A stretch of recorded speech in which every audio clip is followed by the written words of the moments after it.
Hello and welcome back to Oversky Deck Doctor. This week we're going to do things a little differently. The last two episodes I've covered very competitive decks. This week we're going to take a look at something a little bit more fun and inventive. This is Ramora's Curious Sky Yak deck. It's primarily a blue list with a splash of other colors to get some access to some cool cards and an amazing combo. So this deck plays as a mid-range deck. You can fight in the early and mid-game with powerful cards like the Oversky Tow Ship and the Shifting Octopus, and then eventually you'll drop a Skyyak, it'll die, and then the next Skyyak you drop will develop too. You can use Aurora's creation on one of those Skayaks to make it a zero-cost copy, go to your hand, and then when those two Skayaks die, you can summon 4, and then so on and so forth, until you flood the board full of Skayaks and overwhelm your opponent. It is a lot of fun. I've had a blast playing this on stream recently, and yeah, it can completely overwhelm your opponents. Sometimes some decks can't even handle the amount of pressure you apply with these Skayaks, and we're talking a lot of Skayaks here. Whereas red, on the other hand, can just clear your board in one event or one creature like Garadan. So Garadan Firestorm, this deck is very vulnerable to those style of cards. Actually, I would feel this deck has a very bad matchup against red, but against non-red decks, this deck is pretty nuts. It can, if it goes off, it's very, very hard to deal with. So let's talk about the cards in the list and how they synergize together to make this deck work. The first selection of cards are the creatures you're going to be using to fight in the early and mid game. Triton Warrior, 4/4 for 2 lakes. Jump, very durable. It can challenge a lot of the elemental cards from blue-green ramp. It can challenge creatures from yellow like Shaitan Demon and the Windstorm Charger. And it can clear Axe Grinders and Brigands. So it can clear a lot in the metagame right now. And it's just generally a good card. It can jump, it can double collect quite easily and put a lot of pressure on. Shifting Octopus, on the other hand, is a more flexible creature. It can gain a variety of different things depending on what you choose. It's a little bit pricey on the land requirement, costs 3 lands, and one of the weaknesses of this deck is there's no land ramp, there's no elemental cards, there's no earthcraft, so you're going to be developing lands at a very normal pace. So choose 1, +2 attack, +2 live, jump, taunt, and you can choose that twice. So some of the good things to choose are 3/5s with taunt against rush, 5/5s against stuff like creatures near wells. If you're fighting near 2 wells, a 5/5 can be pretty good because it can tackle most early to mid game creatures. If you want something that's quite durable to hold a well, you can go +2 life twice. So you have a 3/7, so it can just hold the line. Maybe stick it in between 2 wells so your opponent can't double collect. And then if you want to create a collector, a durable collector, you can go for a 3/5 with jump, and you can jump between wells and double collect. Last but not least, if you want to apply a lot of pressure and deal a lot of damage, you can get +2 attack twice and make a 7/3. So lots of different ways you can use Shifting Octopus. And that's how it fits so well in this deck, because you're building towards those lands anyway, and it gives you a very flexible creature that can adapt to certain situations. Last but not least is the Oversky Tow Ship. I love this card, it's absolutely amazing. Fly and dash 1, 5/5 for 5 Faeria, so great stat line. Whenever this would leave land, it brings land with it. So you can move your opponent's lands into funny spots, so you can move your lands into better positions. One way I like to play this card, especially if you got the Explore, is you go lake in the middle, explore into desert, and then you play the tow ship into double collection, dash and taking that desert with you, and then you can build a land on top of that desert into double collection spot. So lots of flexibility with land manipulation, but also a very, very solid creature with its 5 attack and 5 life. The next selection of cards is removal. This deck has access to the Emperor's Command. Again, a very great utility card. You can give a creature -2/-1 to help your creatures clear it and live to tell the tale. You can deal 3 damage to a structure, so if one of your creatures gets absorbed by a crystal flower, you can break that crystal flower either with the Emperor's Command or bring it down to 1 life, so on your opponent's, at the end of your opponent's turn, the creature's going to break out. And last but not least, gain 4 life, so if you're being rushed down or under a lot of pressure, you can use Emperor's Command as a way to sustain your health. Now, Crystal Flower, much talked about card, recently got balanced. A 4 Faeria Gift Swallow a creature. Very powerful form of soft removal. You are going to have to deal with the creatures that come out eventually, so keep that in mind. You can even use Emperor's Command to Emperor's Command your own Crystal Flower, so you can clear the creature in your turn instead of giving the creature back in your opponent's turn. So that's a little trick you can do with those 2 cards. But you'll be using this to basically either remove Faeria Harvesters in the early game or remove threats that you can't handle in a certain situation. Frog Tosser, another very powerful form of removal, only 2 in this list simply because it requires so many lands and this deck doesn't run land ramp, so this is a late game card without the elementals and the earthcrafts and stuff like that. You can fight a creature, you can clear it, it might live, and then you develop the 2/2 frog as well, so great form of removal, gives a blue and green access to some form of removal. Red and yellow are traditionally the colors that have the most removal cards, but Frog Tosser definitely helps in this deck as a 2 of. You don't want to go up to a 3 of just because we don't have access to any land ramp. Up next we have some utility cards that you can use to influence the match. Sunken Tower can move your creatures into a better position to attack your opponent's creatures, or maybe just move your opponent's lands in weird spots where they can't collect efficiently, or maybe even apply pressure or push damage on you.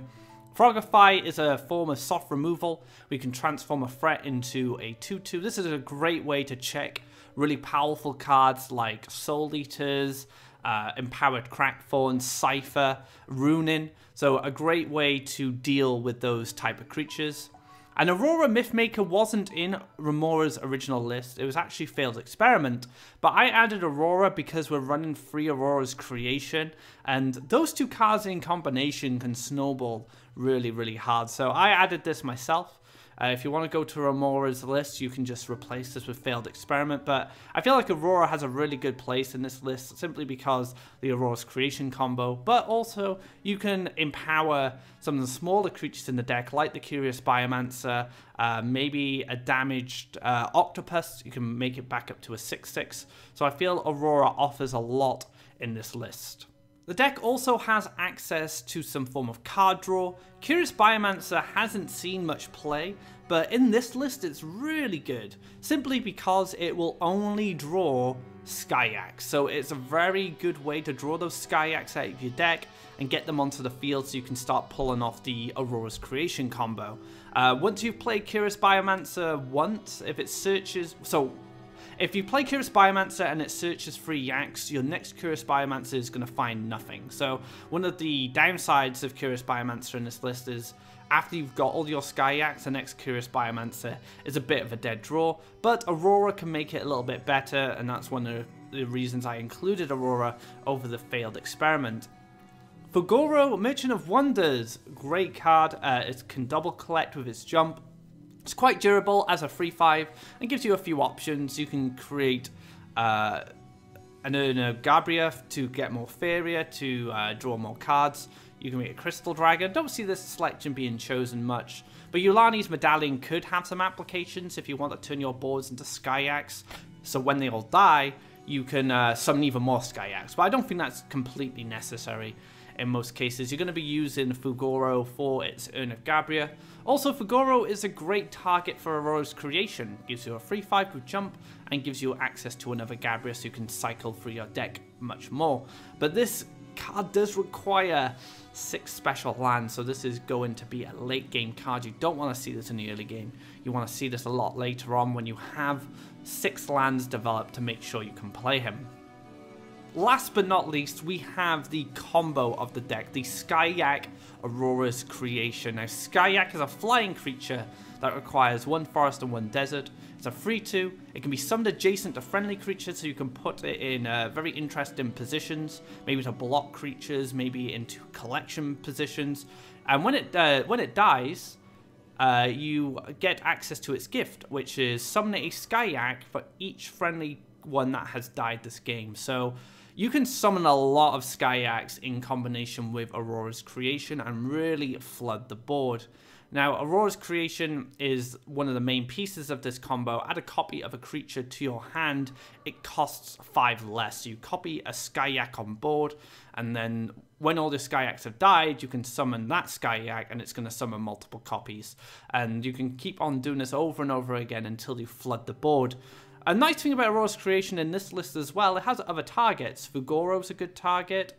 Aurora is a good target as well. You can copy tow ships and octopuses if you need to apply more pressure on board or maybe try and stabilize. So Aurora's creation has some great applications outside the Skyak combo, but you're going to want to focus on the Skyak combo if you can pull it off, because that is going to win you a game. So yeah, very cool combo, and you'll see this in action in the episode of Deck Pilot.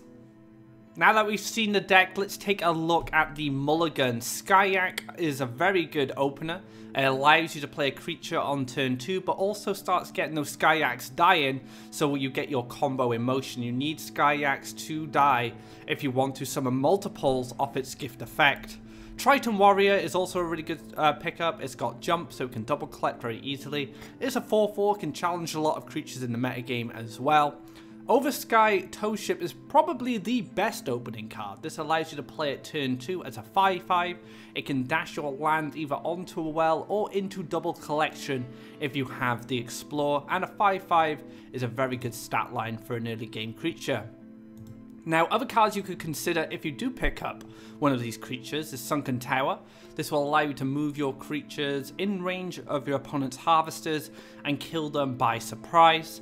There's Emperor's Command that allows you to reduce the power of your opponent's creatures in order to make sure your creature lives through combat, and if by turn 4 a Crystal Flower comes down, you do have an answer to it as well.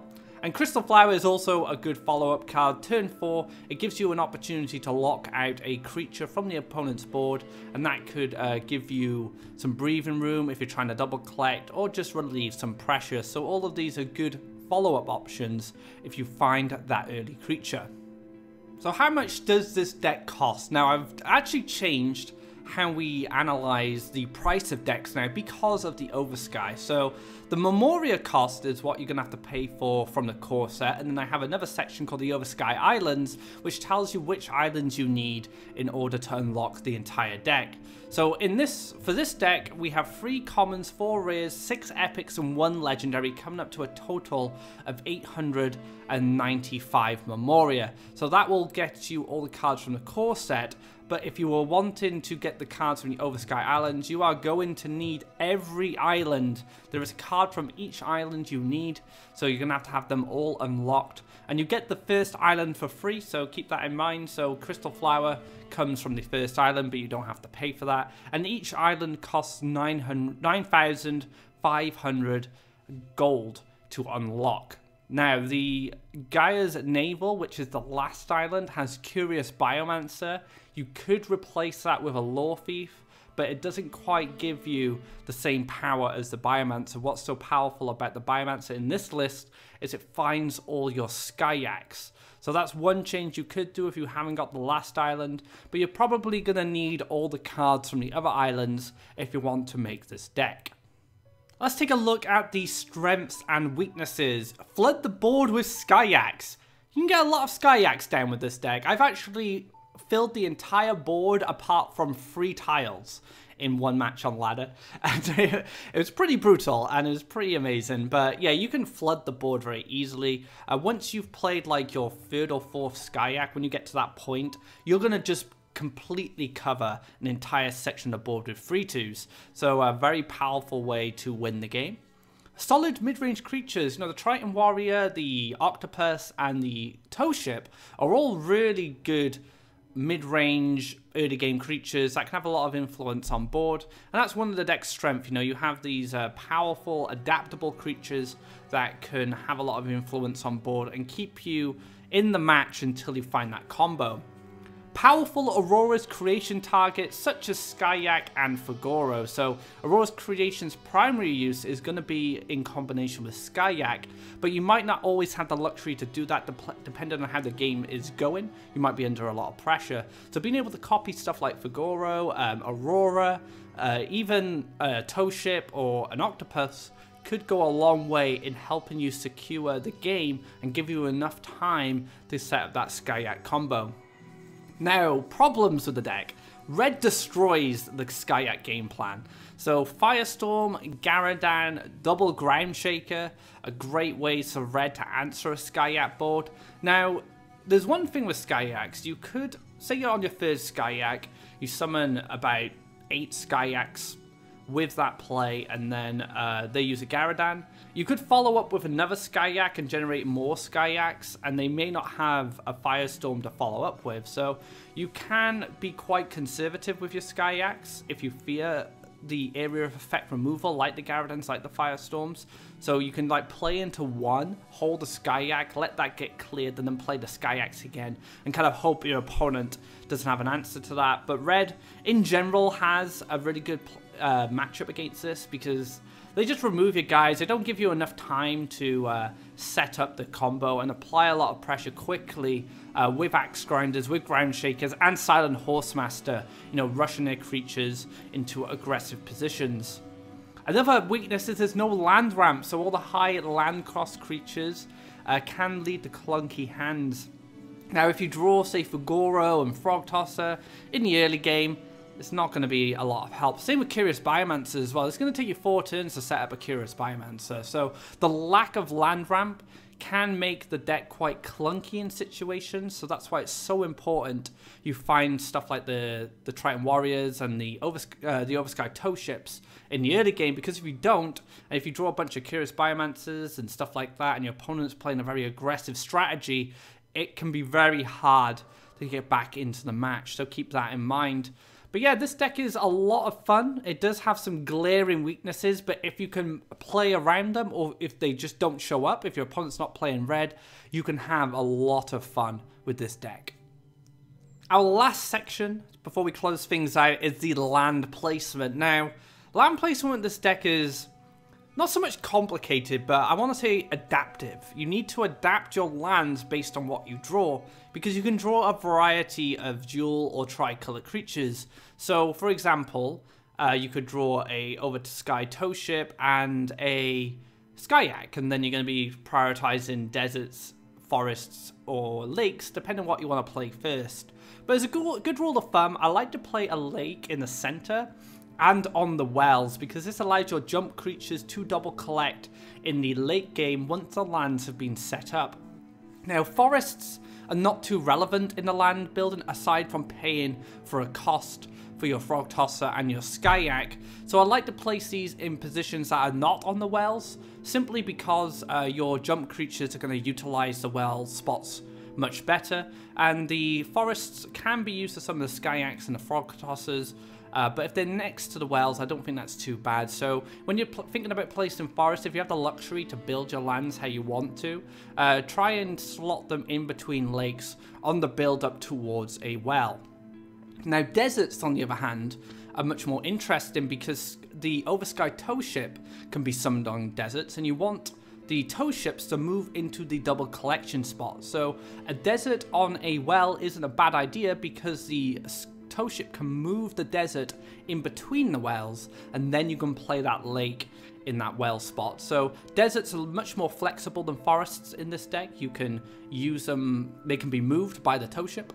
So keep that in mind when playing your deserts. But I think a deck pilot will give you a better idea on how to develop land with this list. I'll be sure to go into it and talk about my hands and how I adapt my land placement based on my opening hand. But to simply put it, lakes are your priority, mainly because this deck is mainly a blue deck, but you have to choose lands based on what you have in your opening hand to make sure you can play your creatures. That wraps up this episode of Deck Doctor, covering Ramora's Curious Skyak list. This is a very fun deck. I definitely recommend it, and you'll see during Deck Pilot some of the crazy stuff this deck can pull off.